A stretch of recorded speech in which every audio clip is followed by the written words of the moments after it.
Who is? Good morning. Good morning sir. आज अर्थशास्त्र BA first year में हम देखेंगे भारतीय अर्थव्यवस्था का अर्थ एवं संरचना। इसके पहले हमने बताया था भारत में शिक्षित बेरोजगारी किन कारणों से होती है। इसकी कुछ हेडिंग ही बताएंगे हमने आपके लिए कि 2 स्कूल शिक्षा प्रणाली है, मांग पूर्ति में असंतुलन था। मतलब फांसी पहुंचती ऐसी हेडिंग है जो किसी भी कार्य संतुलन के अपने शारीरिक कार्यक्रम से श्रम से भ्रमण करते होगा। तो इन चीजों से गाँव की बेरोजगारी बढ़ती जाती है, फिर अलग कराती है। आज हम पढ़ते हैं भारतीय अर्थव्यवस्था का आत्मसंरचना। मतलब कि भारतीय अर्थव्यवस्था है पूरी, जिससे पूरी अर्थव्यवस्था की क्रिया सीमा चलती है, ये कहाँ कहाँ से और कैसे कैसे इसका निर्माण हुआ है, किस तरीके से बनी हुई है। आज हम देखते हैं भारतीय अर्थव्यवस्था का अर्थ। हम एक अर्थव्यवस्था में कहते हैं अर्थ मतलब कि पैसा व्यवस्थित कहाँ से होती है। अर्थ मतलब कि पैसा सरकार के लिए कहाँ से व्यवस्था होती है, कैसी व्यवस्था होती है, कैसी व्यवस्था होती है। हम आपको बताते हैं कि अर्थव्यवस्था से हम तात्पर्य लगा सकते हैं, तात्पर्य लगाते हैं उस चीज से एक कानूनी तौर पर, क्या है, एक कानूनी तौर पर एक संस्था के रूप में जो सारी प्रकृति भारत देश में चलाई जाती है, जैसे कि खाने, खदाने, कृषि है, बैंक है, बीमा है, परिवहन है, आयात है, निर्यात है, देश विदेश की जो कृषि वगैरह है, इन सबसे भारत की अर्थव्यवस्था बनती है। उसे हम क्या कहते हैं, अर्थव्यवस्था। हमने कहा भारतीय अर्थव्यवस्था का हम उससे लगाते हैं कानूनी तौर पर एवं संस्थागत। कैसे? कानूनी तौर पर एवं संस्थागत तौर पर उस चीज का, जैसे कि बैंक बताया हमने, बैंक, कृषि बताई, खेती बताई, बीमा बताए, इतनी सारी चीजें बताई। मत्स्य पालन में अटूट जहां जहां से पैसा आता है, इनका लोग क्या करते हैं, उपभोग करते हैं, इनका निर्माण करते हैं। इन चीजों से क्या होता है, भारत देश की अर्थव्यवस्था बनती है। और समझने के लिए इसमें अर्थव्यवस्था में हम अर्थ कहां से लगाते हैं, हम भारत देश का कहां से लगाते हैं, अर्थव्यवस्था का अर्थ जहां से लोग उपभोग करते हैं, खेती भी करते हैं, बैंक भी करते हैं, मतलब कि अदर सेक्टर उद्योग धंधे चलाते हैं। तो यह बनता भारतीय अर्थव्यवस्था का अर्थ। आती है भारतीय अर्थव्यवस्था की संरचना, मतलब कि ये बनी किस तरीके से, हमने बता दिया आपके लिए किस तरीके से बनाई है। हमने इसको डायग्राम जैसे बना दिया, उसको समझा दिया किस तरीके से। डायग्राम में हम आपको बताते हैं कि भारतीय अर्थव्यवस्था को 3 वर्गों में बांटते हैं। सबसे पहले संरचना का आधार है कि मतलब आपको दोबारा से रिपीट करता हूँ रचना में कि अर्थव्यवस्था उस तरीके से बनाई जाती है जहाँ से लोग उसका उपभोग करते हैं, जैसे कि बैंक है, खाने हैं, खदान है, कृषि है, परिवहन है, आयात निर्यात है और अन्य सेवाएं हैं, अन्य वस्तुएं हैं, मतलब कि कितनी कुछ है भारत देश में। सब उन चीजों को लोग बनाते हैं, उनको उपभोग करते हैं, एक दूसरे चीजों में व्यापार करते हैं। व्यापार करने के बाद जो अर्थव्यवस्था होती है भारतीय अर्थव्यवस्था में शामिल हो जाती है। उन अर्थव्यवस्था को सरकार ने 3 भागों में विभाजित किया है। एक तो प्राथमिक क्षेत्र है, दूसरा द्वितीयक क्षेत्र है, तीसरा तृतीयक क्षेत्र है। मतलब कि भारतीय अर्थव्यवस्था को 3 वर्गों में बांट दिया गया है। पहला बताया आपने प्राथमिक क्षेत्र, दूसरा बताया द्वितीयक क्षेत्र और तीसरा बताया हमने तृतीयक क्षेत्र। मतलब कि 3 क्षेत्र बनते हो गए। जी सर।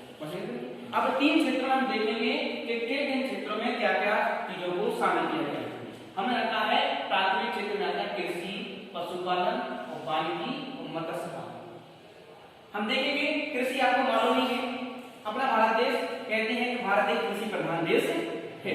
कहते हैं कि 30% मतलब की जनसंख्या निवास करती है, बाकी 70% पर क्या होती है, खेती की जाती है। उसी तरीके से मतलब कि अपना भारत देश सबसे मोस्ट प्राथमिक क्षेत्र में इसलिए रखा गया है कि हमारे भारत देश का जो आधार है कृषि नहीं होगी।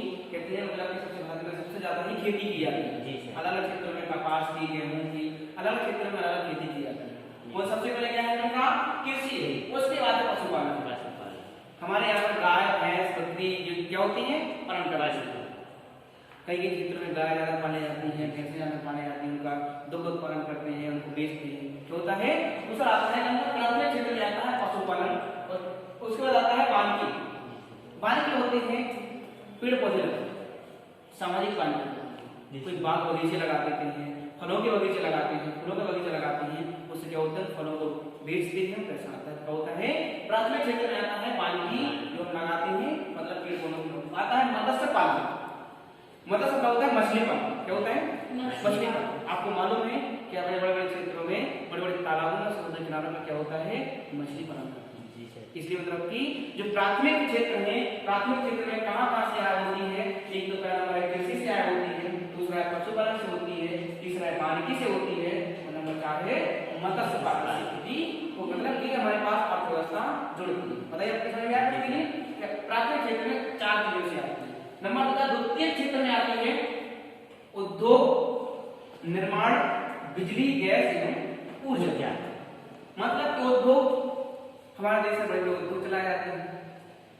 सूती वस्त्र उद्योग रहते हैं, कपास उद्योग हो जाते हैं, बड़े बड़े उद्योग, मतलब कि अनेक प्रकार के उद्योग चलते हैं हमारे देश में। तो मतलब क्या है? छोटे उद्योग, लघु उद्योग, मध्यम और बृहद। पहले देखते हैं उद्योग, बड़ी बड़ी इंडस्ट्री चलाई जाती है। कपड़ा उद्योग हो जाता है उनका, सूती वस्त्र उद्योग हो जाता है उनका, चावल बनाया जाता है, क्या हो जाएंगे? सारी चीज बड़े बड़े उद्योग हो जाते हैं। लोहा के बनाए जाते हैं, ट्रेन में कितना चीजें होता है। अपने भारत देश में क्या क्या नहीं बनता है, ये सब उद्योग चलाया जाता है। आता है निर्माण, बड़ी बड़ी ट्रेनों का निर्माण होता है, हवाई जहाजों का निर्माण होता है, बड़े बड़े भारी वाहनों का निर्माण होता है, गाड़ी मोटरसाइकिल से सुई सुई धागे से लगा करके अपने भारत देश में सारी चीजों का निर्माण होता है। बड़ी बड़ी बिल्डिंगों का निर्माण होता है, क्या होता है? सप्लाई की जाती है, उनको बेचा जाता है। जैसे हमने बड़ी बड़ी बिल्डिंग बना दी है, तो बड़े बड़े पैसे वाले आते हैं जो उसका क्या कहते हैं? अंतिम मूल्य रख करके उन चीजों को खरीद लेते हैं। तो क्या होता है? चीजें निर्माण करके जो अपने सेवा में रहने वाले रहते हैं, सेवा का निर्माण ही होता है। निर्माण करने के बाद क्या होता है? चीजों को सेवा प्रोवाइड की जाती है। आते हैं बिजली, गैस और ऊर्जा। हमारे आसपास के बड़े बड़े प्लांटों में क्या होता है? बिजली बनाई जाती है, गैस उपलब्ध हो जाती है, और साथ साथ में ऊर्जा अपने पास एक तो सौर ऊर्जा से आती है, इसको सोलर प्लांट बोलते हैं लोग, कोई कोयला से आती है, डीजल पेट्रोल से होती है पास ऊर्जा। इन धंधों को क्या करते हैं? हम द्वितीय क्षेत्र के आगे में रखते हैं। उद्योग के मेरा है, निर्माण भी हम ही करते हैं, तृतीय में क्या होगा? बिजली, गैस, ऊर्जा भी हम क्या कर सकते हैं? यहीं से प्राप्त करते हैं। तो द्वितीय क्षेत्र में इन चीजों को रखा जाता है, लेकिन इनके अंदर उद्योग में भी नीचे आते हैं कुटीर उद्योग। जी सर, कुटीर जो छोटे छोटे उद्योग। जी सर, जैसे कि घर में कहीं कहीं कपड़ा बनाते हैं लोग, बीड़ी बनाते हैं, हथकरघा चलाते हैं, कहीं घर घर में अपने अपने सिलाई मशीन कराते हैं, तो ये कुटीर छोटे छोटे उद्योग चलते हैं। उसके बाद आते हैं लघु, थोड़े और बड़े उद्योग। जैसे कि अपन पहले अपने गांव में करते थे, अब गांव छोड़ के हम शहर में आ गए, तो थोड़ा बड़ा हो गया। अब इस शहर के बाद थोड़े हम बड़े शहर में पहुंच जाएंगे, जैसे कि राज्यों में पहुंच जाएंगे, किसी दूसरे राज्य में, तो मध्यम हो जाएगा, बृहद मतलब कि पूरे भारत देश में मेरा ही मेरा क्या हो जाएगा? देश चलना ही चलना। मतलब कि पहले घर में हम छोटा सा करते थे, हम शहर में आ गए हैं, फिर हम बड़े शहर में आ गए, फिर हम बड़े राज्यों में, फिर बड़े बड़े देशों में हम क्या करना पड़ा? मतलब कि कुटीर उद्योग, लघु उद्योग, माध्यम उद्योग हो जाएगा, बृहद उद्योग मतलब कि बड़े बड़े क्षेत्र में करना स्टार्ट करते हैं। तो द्वितीय क्षेत्र में आपके आते हैं उद्योग आता है, तो निर्माण आता है, बिजली, गैस, ऊर्जा आती है, उद्योग के अंदर कुटीर उद्योग आता है, लघु उद्योग आता है, माध्यम आता है और बृहद आता है। इसके बाद नंबर आता है तृतीय क्षेत्र। क्या आता है? तृतीय क्षेत्र। तृतीय क्षेत्र में अगर कितनी चीजें लिखी हैं? बैंक है, बीमा है, व्यापार है, परिवहन है, संचार है और अन्य सेवाएं भी प्रोवाइड की जाती है। मतलब कि जिस चीज से लोग क्या करते हैं? वो बुक करते हैं। कैसा? सबसे पहले बैंक। अपने भारत देश में सबसे पहले बैंक क्या हुआ था? भारतीय बैंक, जो कहाँ है? अपन कहाँ? मुंबई में बैंकों का बैंक है। उसके बाद फिर स्टेट बैंक है, इसके बाद अलग पंजाब नेशनल बैंक है, फिर देना bank, Lakshmi bank, other bank में क्या हो जाएंगे? इसे धीमे धीमे करके सारे भारत देश में बैंकों का निर्माण हो गया है, एक जाल टाइप का बच गया है। उससे क्या होती है? कुछ लोग जमा करते हैं, टैक्स देते हैं और भारत की अर्थव्यवस्था में कुछ अनुसंधान करते जाते हैं। उसके बाद क्या होती है? बीमा आती है, मतलब कि आप लोगों के बीमा रह जाते हैं, LIC जीवन बीमा है, इस तरीके से लोगों की गाड़ी के इंश्योरेंस बीमा हो जाते हैं। तो क्या होती है? की जो इकट्ठे पैसा हो जाता है, धीमे धीमे करके पैसा बढ़ता जाता है। तो तृतीय क्षेत्र में भारतीय जो अर्थव्यवस्था है उसका बैंक, बीमा, आता है व्यापार। तीसरा पॉइंट क्या है? व्यापार। आपके लिए मालूम है अपने भारत देश में कितने व्यापार करते हैं अपन लोग? कई प्रकार के, अनेक प्रकार के हम व्यापार करते हैं। जी सर, हम बता नहीं सकते हैं किन किन के हम कितनी चीजों का व्यापार, मतलब बर्तनों का व्यापार, कपड़ों का व्यापार, गेहूं का व्यापार, हम कितने व्यापार नहीं करते हैं? बीड़ी, गांजा, कितने व्यापार नहीं चलते हैं?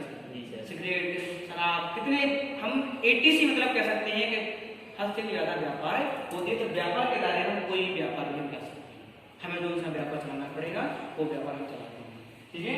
परिवहन आता है, आपको जानते हैं परिवहन क्या कहलाता है? मतलब सड़कें डाली जाती है, एरोप्लेन डाले आ जाते हैं, ट्रेनें वाली आ जाती हैं, जहाज वाली करते हैं अपन की परिवहन आती है। फिर परिवहन मतलब कि किसी विदेश के आदमी भारत देश में खरीदने के लिए आया है और यहाँ से उसको अमेरिका लेके जाना है सामान के, तो वो अपने जहाज से लेकर के जाएगा, उसको जो किराया लगेगा वो देना पड़ेगा। परिवहन होगा भारतीय व्यवस्था में कुछ उसमें जुड़ जाएगा। क्या हो जाएगा? परिवहन। सड़क पर चलते हैं तो उसका टोल टैक्स अपन को देना पड़ता है, जो बड़े बड़े होते हैं बिल्कुल हाईवे वगैरह होती है, उनका क्या होता है अपन को टोल टैक्स। परिवहन। फिर एक क्षेत्र से इन तीनों से ज्यादा संचार, आधा संचार जी सर। पहले हमें यहाँ से मतलब कि अपने गांव से ट्रेन पर जाने के लिए किसी को सूचना मिला था, एक खत लिखते थे, वो खत को हम पत्र में डालते थे, वो 4 दिन बाद वहां तक पहुंचती थी। एक बार फिर विमान से लिखते थे, 4 दिन बाद एक बात 8 दिन में हो पाती थी। जी सर। लेकिन अब चंद मिनटों सेकंडों में ही आप कहाँ कैसे हो कर सकते हैं, बात कर सकते हैं। देखा आपके लिए इतनी स्पीड से कोई कितने